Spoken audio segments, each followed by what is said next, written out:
最低首期5萬蚊，上車珠海隔離，擁有雙城嘅配套，仲送埋你一個兩地車牌。Hello， 大家好，我係 Jolin。今一期咧我就嚟到中山坦洲嘅呢一個中澳春城嘅樓盤啦。唔知大家近排有冇上網碌到咧？好多嘅 agent 啊，都係鋪天蓋地咁樣喺度宣傳緊。某樓盤咧就喺度搞緊呢一個促銷活動，送埋兩地車牌啊！包括我自己業主亦都係收到風啊，嗱聲嚟問我 Jolin 啊，我哋呢一個屋苑，因為佢係舊年買噶嘛，咁佢就問我。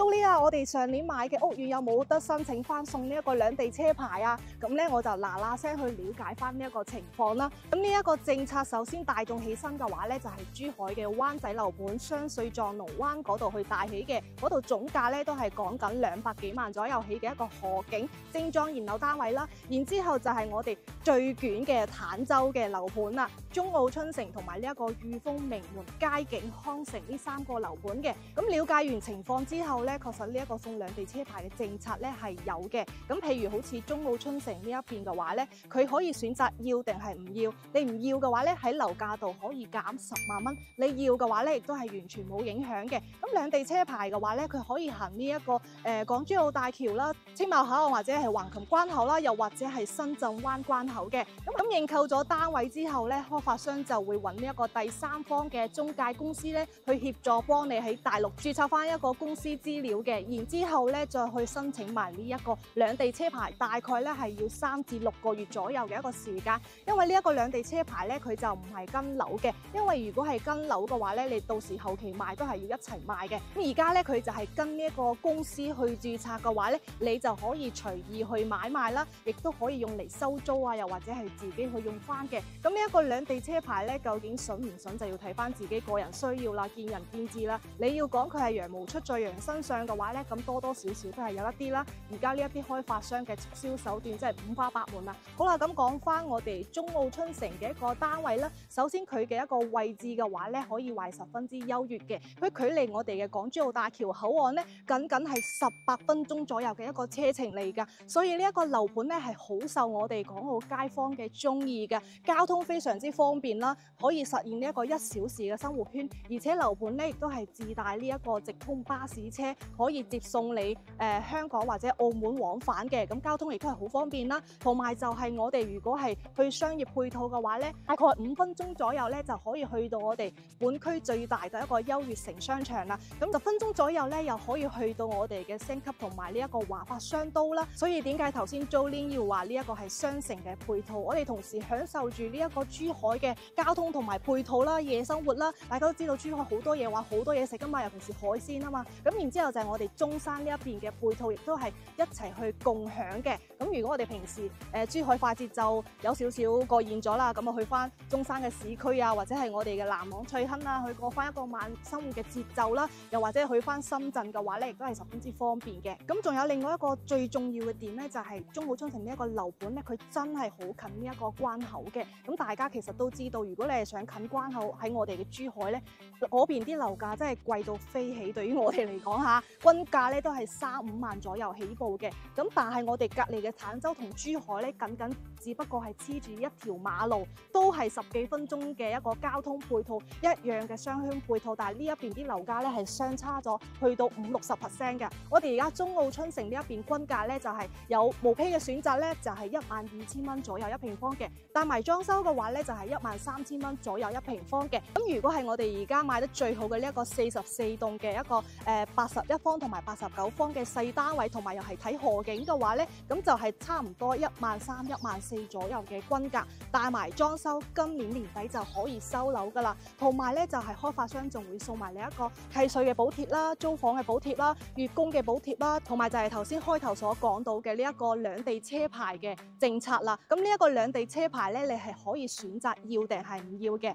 要嘅話咧，有冇咩變化多個車牌？唔要嘅話咧，喺樓價度咧會同你減翻10萬蚊嘅。係啦，咁呢一個咧就見仁見智啦。可能多數就係自己做生意嘅街坊咧就需要去用到嘅。最後就係大家唔好忘記啊，凡是跟 Jolin 的睇樓日記出嚟睇樓成功置業嘅街坊咧，Jolin 都會獨家贈送你一個價值3萬蚊嘅旅遊經費補貼啊！全網有效，全中山可用。咁好啦，我而家咧就係喺呢一個中澳春城嘅花園裏邊啦。咁我哋呢一個同樣咧係中山本土嘅一個開發商中澳集團嘅，咁佢專做大盤盤嘅，喺中山市區南區咧有個中澳濱河灣，應該唔少街坊亦都係知道嘅。咁今一期咧，我哋主要就係睇翻呢一個中澳春城啦。咁而家呢一度所賣緊嘅一個單位咧，就係最細81方嘅兩房啦，係比較稀缺嘅一個單位嚟嘅，亦都可以話係賣得最快嘅。然之後就係89方嘅3房2廳1衛啦，可以睇到我哋嘅河景嘅，同埋大少少嘅就係我哋106方嘅3房2廳2衛啦，118平方嘅一個4房2廳2衛噶啦。咁各個面積段咧亦都係有選擇嘅，咁就睇翻自己嘅一個需求嚟噶啦。中澳春城呢一個樓盤可以話係坦洲賣得最犀利嘅一個樓盤嚟噶啦。今日係3月12號，呢一度就已經賣咗差唔多30套嘅單位啦，所以佢嘅稱號就係叫做清凍高手。咁如果係有興趣嘅街坊就要過嚟呢一度實地了解一下啦，千祈唔好錯過呢一啲筍貨啦。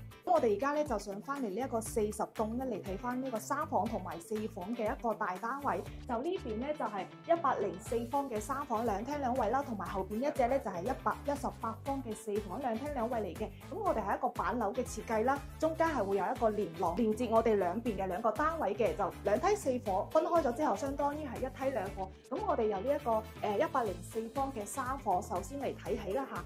咁我哋呢一個咧就係一個示範單位嚟嘅，咧都會同大家放翻一個交樓標準嚇。咁呢一個咧開發商做咗一個創意樣板間，可以見到空間感咧係十分之強嘅，而且呢一個感覺上咧亦都係哇，好似好奢華嘅一個裝修。咁104方3房2廳2衛，我哋首先一入嚟咧，呢度會見到係我哋嘅一個開放式嘅一個餐廳啦。咁都係擺咗一個6至8人嘅位置，都係 OK 嘅。咁嚟到呢邊就係我哋嘅一個 open kitchen 啦。咁按照開發商而家咁樣嘅一個設計嚟睇嘅話咧，佢都係差唔多啱啱好嘅一個大細啦。咁正常交標嘅話咧，喺呢一度係有埲牆嘅。咁正常我哋出入嘅話咧，呢度有個趟門噶嘛。然後咧，佢邊係帶翻一個生活露台嘅樣板間咧，就係將呢個生活露台推咗出去，所以個廚房咧又長咗少少，又可以活動嘅空間多啲啦。同埋我哋喺呢一個入門一入嚟嘅右手邊咧，咁係做咗一牆嘅呢一啲收納櫃啦。咁同埋佢又可以打開，你裏邊咧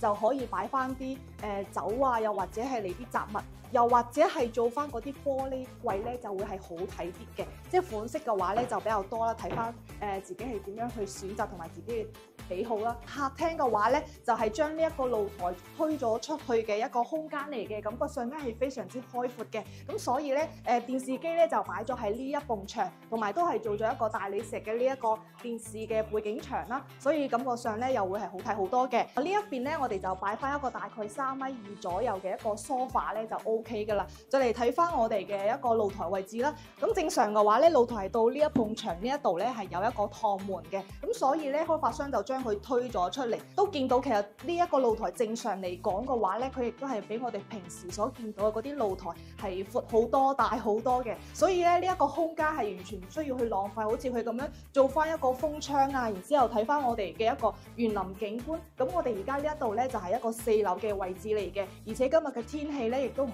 係話特別之好啦，冇太陽出嚟嘅，但係可以見到我哋嘅一個園林景觀咧係十分之舒適嘅。我哋眼前咧係好似好營養嘅嗰啲感覺。好啦，咁我哋而家嚟睇翻我哋嘅一個休息區啦，就係3房2廳2衛嘅。咁呢邊咧，首先見到開發商咧係做咗一個開放式嘅一個活動空間啦。咁如果你屋企唔係話有好多人住嘅話咧，你中意大少少嘅單位，亦都可以好似佢咁樣將啲3房啊，其中一間房咧，好似做成咁樣嘅瑜伽房啦，又或者係衣帽間啊，又或者係你嘅一個冥想嘅空間啦。咁嚟翻呢一邊咧，就係我哋嘅一個公共嘅洗手間啦，係啦。咁我哋公共嘅洗手間嘅話咧，企缸嘅位置其實都係好長嘅，係啦。咁我雖然都係3房，但係呢個標準都係夠大㗎。咁嚟睇翻我哋呢邊嘅一個兒童房啦，咁兒童房嘅話咧，佢都係有翻一個贈送嘅面積嘅，即係我哋平時所見到嗰啲飄窗嘅話咧，都大概係送咗1.5個方噶啦。咁開發商就已經係 book 咗，所以咧空間又會大好多。然之後擺翻我哋呢一個係大概5尺嘅床啦，又做翻一個書櫃同埋一個衣櫃啦，亦都係足夠嘅，係啦。咁嚟翻我哋嘅一個主人房啦，主人房嘅空間嘅話咧，其實都係差唔多，亦都係一樣送咗2個方嘅一個飄窗嘅位置嘅。咁我哋嘅採光亦都係好好嘅，係啦。咁啊又係擺翻一張8尺嘅床啦，亦都係做到一個3邊落床嘅。咁開發商咧就喺呢一度做咗一個比較細型嘅衣櫃啦，可能比較多客戶會選擇做翻一個 L 型嘅衣櫃咧，即係去隔斷呢一個洗手間同埋我哋床對流嘅一個問題嚟嘅。我哋主人房嘅一個洗手間啦，咁呢一個洗手間可以話係其實大咗少少嘅，因為佢呢一度不同嘅地方就係佢有個飄窗，但係咧亦都係可以剝咗佢嘅喎，所以剝完之後咧就可以擺得落一個浴缸喺度啦。呢一個係我相信好多港澳街坊比較關心嘅一個問題嚟嘅。好啦，咁呢一個咧就係我哋中澳春城104方嘅3房2廳2衛嚟嘅。咁如果係有街坊中意呢一啲地段同埋呢一種單位嘅話咧，就可以直接 WhatsApp Jolin 過嚟預約翻一個時間去睇樓嘅。而家現時做緊嘅一個優惠特價嘅話咧，就係最低可以5萬蚊嘅一個首期啦，然之後均價係無批單位12000左右。大裝修嘅單位就係13500左右嘅，而且全部都係現樓。最快嘅話咧，亦都係今個月買，下個月收樓；最遲嘅話咧，亦都係年底就可以收樓噶啦嚇。所以呢一方面咧，大家亦都係可以放心嘅。除此之外咧，仲有另外一個就係我本人Jolin的睇樓日記呢一個 channel 去獨家放送嘅呢一個3萬蚊嘅旅遊經費補貼送俾大家嘅，咁全網都係有效嘅。好啦，咁我哋而家去睇翻隔離嗰隻大嘅4房單位。OK， 咁我哋而家嚟睇翻隔離嘅呢一隻118平方嘅4房2廳2衛啦，係咪見到呢一個裝修咧都好靚嘅？咁佢咧就係一個南北對流嘅戶型嚟嘅，同樣咧都係將呢一個客廳同埋我哋嘅露台咧係推咗出去嘅。因為而家大陸咧真係好興呢一個空窗嘅設計，空間大咗啦，衞生又乾淨咗啦，咁佢亦都唔會影響你一個通風效果嘅，因為我哋都係有呢一個窗咧係可以打開俾你做到一個通風嘅，同埋佢嘅採光視野咧都會更加係強好多。咁呢一邊呢個露台咧，其實你睇下呢個位正常方面咧，就喺呢一度嘅，咁呢度計翻咧都有差唔多5.5個方左右啦。咁所以前邊望翻出去嘅咧，都同樣係我哋一個小區園林嘅一個景觀啦。咁呢一個樓價距嘅話咧，大家亦都可以見到係十分之開闊、十分之開揚嘅。好啦，咁而家嚟到我哋一個客廳嘅開間嘅話咧，其實都差唔多去到3.7米左右噶啦，其實係好開闊嘅。咁我哋呢一個咧就係歐式嘅一個裝修啦，感覺上都係好靚嘅，尤其是呢一個好似壁爐咁樣嘅一個擺設啦。我屋企都有一個同款嘅，同埋我哋嘅呢一個天花，睇下我哋而家呢啲裝修真係好靚啦！上邊咧仲係有埋燈膽殼，做翻呢一個效果嘅。你睇翻我哋客廳嘅呢一個位置嘅話咧，佢同樣其實都係有一個比較細嘅露台位置啦，都係推咗出去嘅。所以見到我哋呢一個餐廳位咧，其實都係好大嘅。同埋我哋呢一個窗口面嘅話咧，就係可以望到我哋後邊嘅一條小河仔啦。咁我哋呢一邊嘅話，其實都係屬於一個江景單位嘅。咁我哋呢一個餐廳嘅話咧，你好似佢呢張台都係一個8人位嘅一個size 嚟嘅，即係你就可以擺翻一個餐邊櫃啦，又或者係酒櫃啦，都好靚嘅。好似有啲如果係廚房擺唔到雪櫃嘅話咧，你都可以選擇好似佢咁樣嘅超大嘅一個雙門雪櫃啦，零線入嘅一個設計，我就比較中意咁樣啦。咁睇翻我哋後面嘅話咧，就係我哋廚房嘅位置啦。咁呢一個廚房嘅話咧，就冇乜變噶啦，就大概都係差唔多咁大嘅一個 L 型嘅廚房。咁呢個趟門咧，佢到時交標係有趟門嘅。咁如果你買清水嘅話咧，就全部自己去裝修啦嚇。咁裏邊咧就好似我頭先所講嘅，可能呢一度咧就擺唔到雪櫃啦，你就要換翻喺出邊嗰個位置。咁廚房呢一個位置咧，就有個窗喺呢個位置做翻一個星盤咧，就會係舒服好多嘅。然之後喺呢邊咧就係切菜同埋你煮嘢嘅地方。好啦，咁呢邊又嚟睇翻我哋嘅一個休息區啦。咁佢本身咧係4房單位嚟嘅。咁創意樣板間嘅話咧，就有少少嘅改動。首先我哋嚟睇下我哋一個公共嘅洗手間先嚇。咁呢個洗手間嘅話咧，都可以話係比較大㗎啦，個空間感係好強嘅。所以你想點樣裝？你想裝幾塊嘅都係冇問題嘅。圖畫主題嘅兒童房啊，見唔見到？呢個空間感覺上都係好大㗎。咁呢張床咧就係5層嘅床啦，都可以3邊落床。呢個位咧就係本身佢嘅天窗位置嚟嘅，咁亦都係剝咗㗎啦，係啦，所以咧就有翻一個充足嘅空間。咁同埋呢邊就係我哋一個活動區啦，做翻一個書台啦。咁正常都會有翻個櫃喺呢邊，都係夠用嘅。再嚟睇翻呢邊咧，就係、都係做咗一個開放式嘅多功能嘅房間嚟㗎啦。咁呢一邊嘅話，景觀咧就係睇翻我哋嘅河景嘅，係啦，咁都睇翻你有冇呢一個需求啦。如果唔係好多人住嘅話咧，都可以好似佢咁樣去參考翻。咁頭先我講到啦，我哋呢度係4房嚟嘅，咁開發商嘅創意洋房間咧，就將主人房同埋隔離嘅呢一個客房咧打通咗，做咗一個衣帽間。你睇下我哋嘅呢一個衣帽間，哇幾正！我哋女主人嘅夢想衣帽間，呢邊咧就係我哋嘅化妝房，日日咧就對住呢一個超爽嘅景觀去化妝，心情點會唔靚咧？係嘛？然之後我哋呢邊咧就做翻一長個嘅包包啦，同埋我哋嘅衣服嘅，同埋後邊呢一度都係可以去用翻嘅。所以呢一間房咧就睇翻你點樣去設計啦，因為主人房連通埋一齊噶嘛。咁中間咧就係我哋主人房嘅一個套廁嚟嘅，因為空間咧其實都好大，就做咗呢一個馬桶啦，亦都係擺咗一個浴缸喺度嘅。再嚟睇翻我哋一個休息嘅地方，就係擺咗一張8呎嘅床啦。咁隔離呢一個標窗位嘅話咧，你可以選擇幫助佢，都可以選擇好似佢咁樣做翻一個下邊咧係可以打開嘅櫃嚟嘅，可以下邊呢個櫃咧，你可以打開，下邊又擺翻啲棉被啊，嗰啲咩篋啊咁嘅嘢，上邊咧你就可以坐喺度，好舒服咁樣去睇翻出邊嘅一個景觀。咁呢一個咧就係我哋118平方嘅一個4房2廳2衛嚟嘅。咁如果係有街坊有興趣，我哋喺關口附近嘅呢個物業呢一個地段嘅樓盤嘅話咧，可以直接 WhatsApp 翻 Jolin 去了解呢個詳細嘅資料，又或者係預約翻個時間過嚟實地睇樓嘅。咁我哋現時嘅一個優惠政策咧，最低就係5萬蚊嘅首期就可以上車㗎啦，然之後仲送埋你一個契稅嘅補貼啦，同埋呢一個月租同埋月供嘅補貼嘅。包括我開頭所講嘅，而家跟 Jolin 的睇樓日記出嚟睇樓成功置業嘅話咧，都會贈送你一個價值3萬蚊嘅旅遊經費補貼嘅，全網有效。咁好啦，我哋而家再去睇翻而家買得最 hit 嘅一個細單位戶型啦。好啦，咁我哋而家咧就係去呢個44棟咧睇翻我哋嘅細單位下。咁呢一度咧就係我哋樓下嘅一個入戶大堂嘅景觀啦。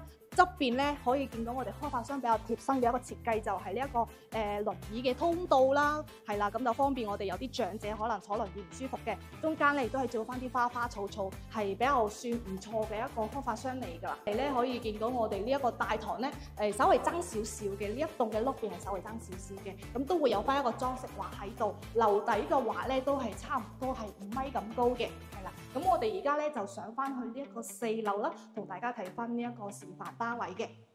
好啦，咁我哋而家上咗嚟4樓咧，嚟睇翻呢一個同樣都係一個創意嘅樣板間嚟嘅。咁我哋首先睇嘅呢一隻咧，81方嘅2房單位嚟嘅。哇！一入嚟之後，你完全唔覺得呢一個係80幾方嘅單位啊！個空間你諗下幾大，同我哋平時睇嗰啲差唔多100方嘅3房嘅廳咁大啊！呢一個開間咧都差唔多係3.3米左右咁闊噶啦。咁呢邊咧你都可以擺到一張2.8米嘅梳化啦，然之後側邊放翻75寸或者85寸嘅電視機嘅。係啦，你睇翻我哋呢一個露台，同樣都好似我哋頭先104平方嘅露台咁大啊！因為其實佢本身呢個出邊咧都係有一個花池位係送埋俾你嘅，咁你加樓嘅時候咧，你可以選擇去封窗啊嘛，咁你就將出邊個面積一齊去利用翻，所以呢一個位咧本身你做露台佢都可以好大，你推翻出去加深咗呢一個客廳嘅位置咧，個空間感係好強嘅。然之後側邊咧你又可以做翻洗衣機櫃啦，又或者呢個洗手池嘅，係啦，我哋4樓嘅位置採光同樣都係好好嘅。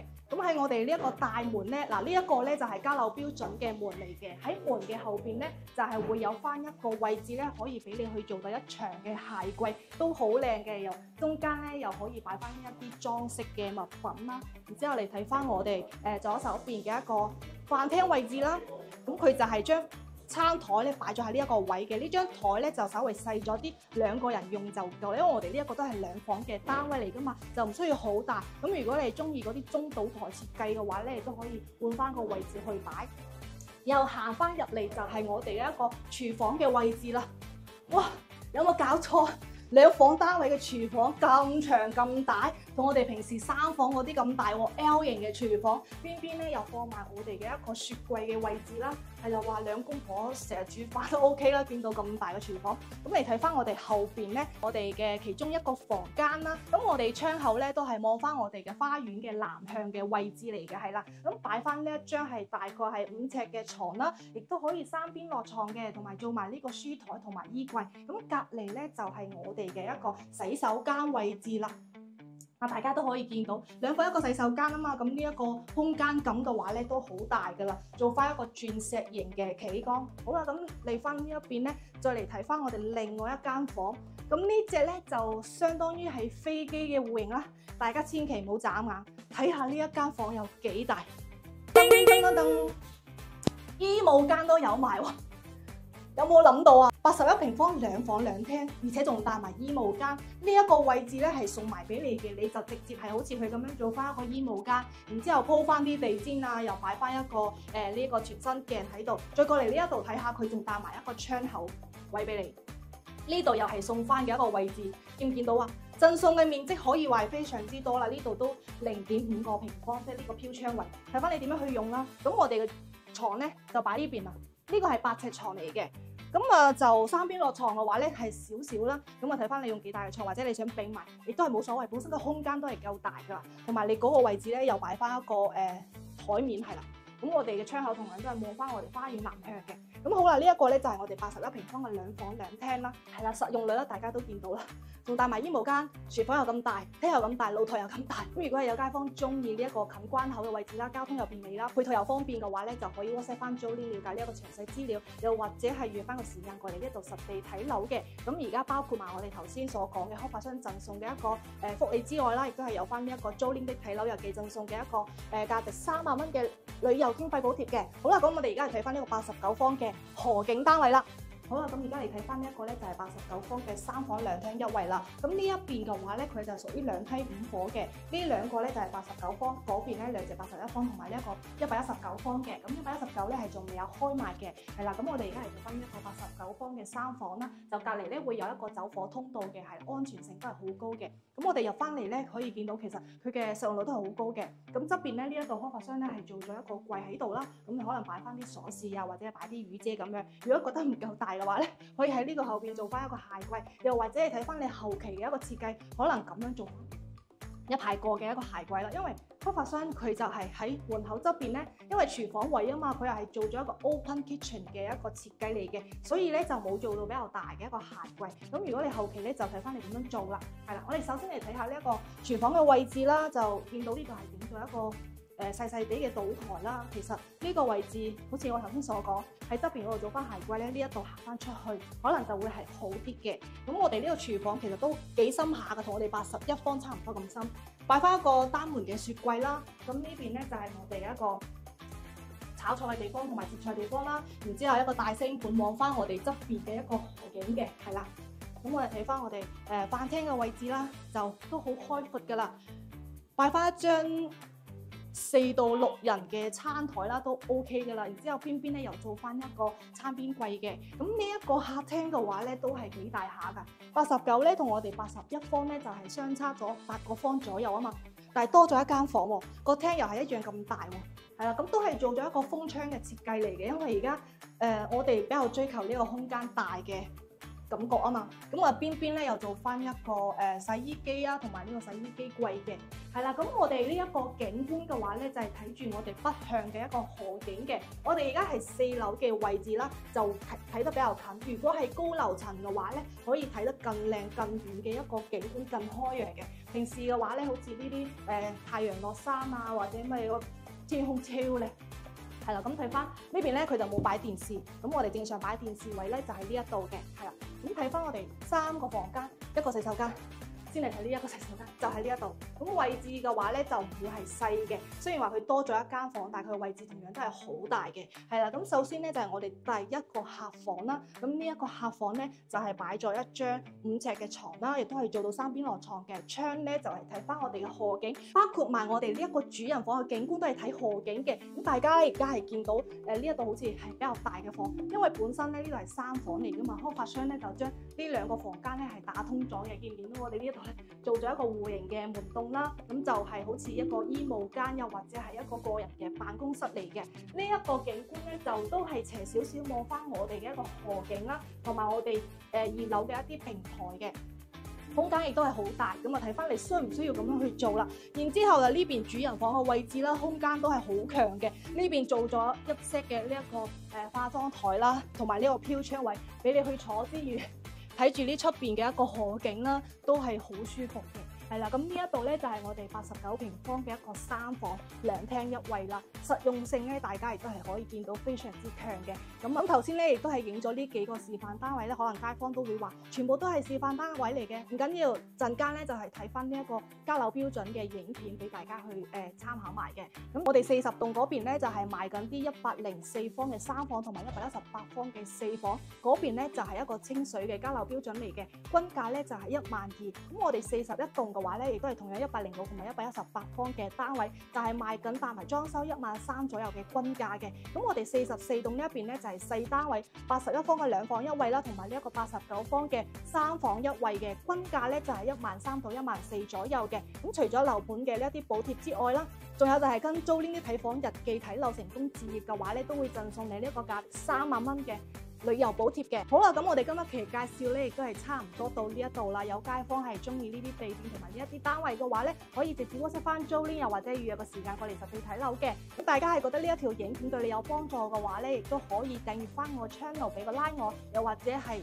分享俾你哋嘅朋友一齊去觀看嘅。咁我哋下期再介紹啲唔同嘅樓盤俾大家去睇啦。好啦，咁我哋下期再見啦，拜拜。